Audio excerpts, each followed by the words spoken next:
এক শিকারী তিন মাথাওয়ালা একটি সাপের একটি মাথা কেটে ফেলল, কিন্তু সাপটি তাকে কিছুই করল না। তখন শিকারী নাগমণি নিয়ে সেখান থেকে চলে গেল। কিছুদিন পর শিকারী সাপটির দ্বিতীয় মাথাটিও কেটে ফেলল, কিন্তু এবারও সাপটি তাকে কিছুই করল না। আর শিকারী আবারও নাগমণি নিয়ে চলে গেল।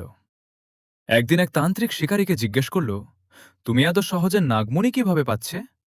তখন শিকারী তান্ত্রিককে সব কথা খুলে বলল। এরপর তান্ত্রিক শিকারীকে কিছু সোনা দিয়ে বলল, আর কখনো ওই সাপটির কাছে যেও না, ও ভয়ঙ্কর কিছু করে বসতে পারে। কিন্তু শিকারীর মনে সোনার লোভ ছিল। সে ভাবল, যখন ওর তিনটে মাথা ছিল তখন তো কিছুই করতে পারেনি, তাহলে এখন একটা মাত্র মাথা দিয়ে আর কী বা করতে পারবে। এই ভেবে যেইমাত্র শিকারী সাপটিকে মারার জন্য এগিয়ে গেল, সাপটি শুধু একবার ফোঁস করে উঠল এবং মাত্র 2 সেকেন্ডের মধ্যেই শিকারীর মৃত্যু হল। বন্ধু, তুমি যদি শয়তানকে ভালোবেসে থাকো তাহলে লাইক সাবস্ক্রাইব কিছুই করবে না, আর যদি মা বাবাকে ভালোবেসে থাকো তাহলে লাইক সাবস্ক্রাইব অবশ্যই করবে।